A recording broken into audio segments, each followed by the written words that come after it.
Hello, it's Inga and I'm here today to talk condiments, right? These products that usually come in a gigantic jar or bottle and they sit around in your pantry for a very long time. So I kind of wanted to explore this realm a little bit and go on this journey that I'm calling a condiment craze, where my goal is to discover the condiment's full potential. So today I wanted to talk about peanut butter. We love it on bread, in desserts, sometimes we even like eating it out of a jar. Peanut butter in every way. But I wanted to see what else we can do with it. Because peanut butter has this very naturally sweet and savory profile that I think could work really well in a variety of dishes. So this is what I spent the past week experimenting on. So the first thing I tried to make was this spicy peanut butter noodle. Now this was very much inspired by a Fujianese restaurant here in Chinatown, New York, which is known for its wildly popular, like line out the door peanut butter noodles. It's spicy, it's fragrant, it's just like a really nice snack that you can whip up in minutes. The most basic recipe only uses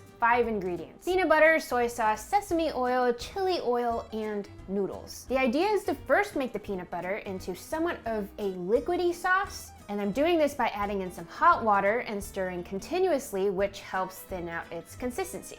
Once it's smooth and looks almost like a thin batter, that's when I'm adding in some soy sauce for some savory notes, a little bit of sesame oil for fragrance, and some chili oil for the heat. I'm actually going with a mala-based chili oil here because I like that sort of numbing pain that comes with that sort of spice. But honestly, I feel like any type of chili oil would work well here. I'm also adding a little bit of sugar because the peanut butter I'm using does not have added sugar, and I like a bit of extra sweetness to balance out the savoriness. Once the sauce is done, that's when I cook up my noodles and chop up some aromatics. I'm just going with scallions and cilantro here. Cilantro especially, I think, works really well with peanut butter. It's a very interesting combination, I know, but it works. And then the noodles go straight from the pot to the bowl of sauce, where I'm just quickly tossing it together. But you can see how the sauce immediately clings onto the noodles, and you get this beautiful, creamy, shiny coat of just flavor all around them. I'm finishing that up with the chopped aromatics, both mixed in and a little more on top, some spice drizzled on for more of those fiery notes, you know, more chili oil. And there you have a dish that truly tastes and smells as good as it looks. Next time I'm doing this, I'm definitely jazzing it up by adding some more ingredients, maybe some meat. But what I really loved about it was just how quickly I was able to just put it together. It's one of those dishes that I think is very much low effort and very high reward. Now, after making those noodles, I wondered if I could make a version of that that's cold. Similar to the cold noodles that I grew up having in Taiwan, sesame sauce is usually the go-to for this particular dish, but I wanted to see if peanut butter could work well in this case, because it also has that sort of like nuttiness flavor with the same concept of thinning out the consistency of the peanut butter with some water, and also to make sure the sauce can coat the noodles evenly. Once that looks about right, I'm adding in some soy sauce, sugar, and the key ingredient here that's different is the rice vinegar. The reason being, rice vinegar has both the sweetness and tartness that I think can help elevate the flavors of the other sauces. So while the sauce is chilling in the fridge, I like to quickly chop up some fresh vegetables, namely cucumber, carrots, some more cilantro and scallions, some cooked eggs, and some poached chicken that I've cut and shred into just thin strips to match the noodles. So there's a variety of textures in all these ingredients, but nothing has a particularly strong flavor because I want to keep it on the lighter side. After everything's meased out, that's when I cook and rinse out my thin noodles in cold water. This really helps make the noodles cute.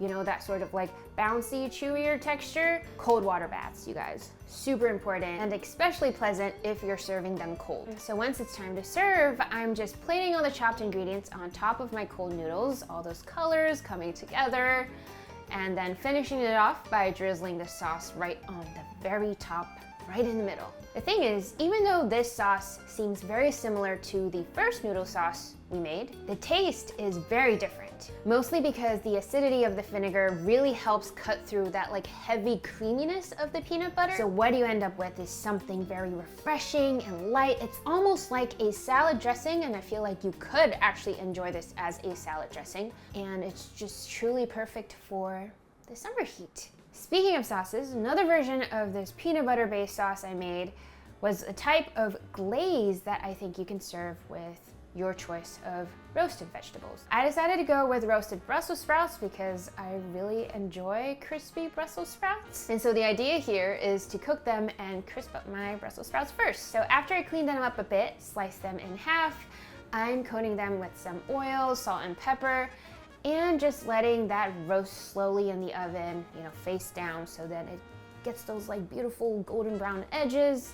And now, because I've heard that peanut butter works really well with bacon, I thought it'd be fun to try and add some bacon bits. So I'm going ahead and frying up some chopped bacon. I'm really letting them crisp up too, more texture, before adding in some sugar so they get this sort of sweet caramelized coating. And with that ready, the base of this peanut butter glaze really is just some peanut butter, chili paste, or hot sauce. I'm using chili paste here, but hot sauce totally works.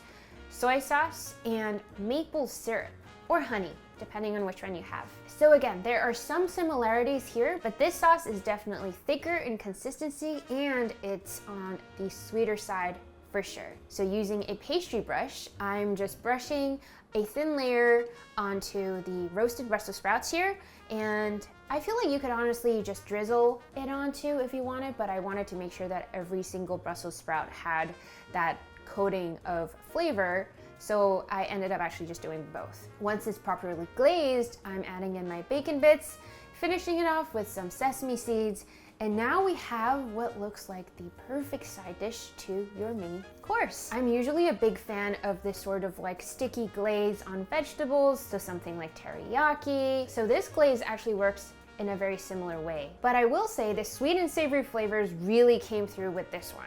And I also feel like it's something that would go really well with long green beans. Maybe I'll do that for Thanksgiving this year. So the next thing I made is this braised pork rice dish, which I based upon the popular lu rou fan, which is a braised pork rice in Taiwan. I also want to preface this by saying that peanut butter is not a common ingredient usually used in this braised pork rice. But based on the concept of adding certain items to stews or soups to elevate the flavors, kind of like when I added chocolate into curry in that one Tell Us What You Made episode, I wanted to see if peanut butter could have a similar effect. So here I'm using a combination of both diced pork belly and ground pork because I want it to be both meaty and on the fattier side. I also minced up some ginger, garlic, and shallots. I'm actually frying up the pork first because I want to be able to use all that pork fat to fry up the rest of my ingredients because it does give it much more of a fragrant note and you don't have to add in excess oil. Which is why I'm taking out the meat once it's cooked and you can see how much grease there is in the pan. And that's when I'm tossing in the shallots, garlic, ginger, essentially flavoring the oil before re-adding my meat. I'm seasoning it here with some 5-spice powder, white pepper, sugar, salt, a bit of rice wine, and soy sauce.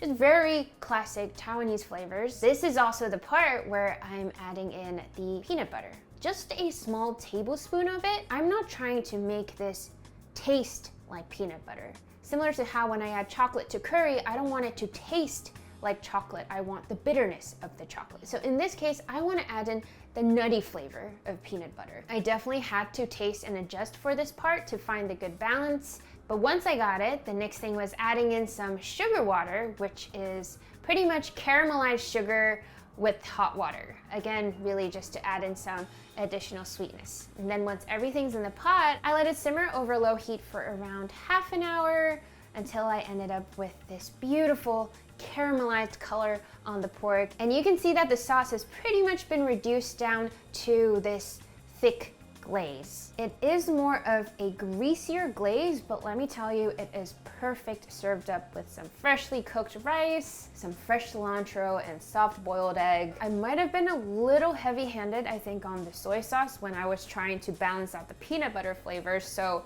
just a small mouthful already had an insane amount of flavor. But what ended up happening was that the peanut butter blended to a very mild sort of nuttiness that ended up giving the pork a more rounded flavor. Considering how this braised pork usually takes hours to make, so this was almost like a shortcut that worked surprisingly better than expected.